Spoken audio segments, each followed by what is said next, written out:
नमस्कार बंधुगण, आज मुझे आसी सौरभ टेस्ट पेपर जहाँ आपण को आनुआल परीक्षा रे बहु मात्रा साहाय्य करिवो। एठारे दुईटी पार्ट रही, गोटे होची ऑब्जेक्टिव पार्ट एवं सेकंड होची सब्जेक्टिव पार्ट। वर्तमान आमे जानिबा कि ऑब्जेक्टिव पार्ट रे कौन सब रही। ऑब्जेक्टिव पार्ट रे आपणकर 2014 रु 2025 मध्य थिबा समस्त विगत वर्षर प्रश्न गुड़िक निहित रही एठारे एवं ये ऑब्जेक्टिव पार्ट रे आपणकर सिलेबस रही जाइए जहाँ गवर्नमेंट HSCE र समस्त सिलेबस एठारे उपलब्ध रही एवं आपण को साहाय्य करिया पई एटार इंडेक्स मध्य रही जाइए जहाँ रे केउथरे केतोरे प्रश्न, गल्परे केते प्रश्न, पद्ୟରେ केते प्रश्न, गद्ୟରେ केते प्रश्न किबा एकांकिका किबा अन्य व्याकरण गुड़िकर केतोटी एवं केते मार्किया प्रश्न पड़िबो ता इंडेक्स से आपको साहाय्य करिया पई देई देछि। एवं आ गोटे कथा कि एनुअल परीक्षा जो प्रकार ऑब्जेक्टिव सब रही पड़िबो केउ प्रकार पड़ी पारे से सबु एठारे देई देछि।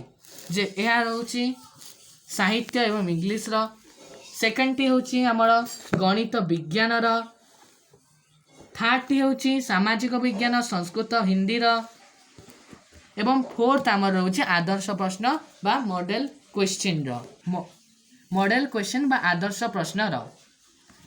तो वर्तमान आमे जानिले कि ऑब्जेक्टिव रो एवं वर्तमान आमे जानिबा सब्जेक्टिव पार्ट रे कोन रही। सब्जेक्टिव पार्ट एवं ऑब्जेक्टिव पार्ट मु पूर्व कहि दउची एहा चारिटी भाग रे विभक्त थाए।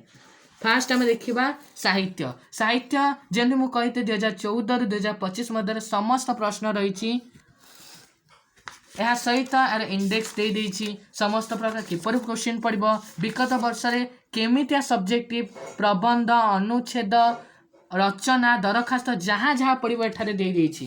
तेणु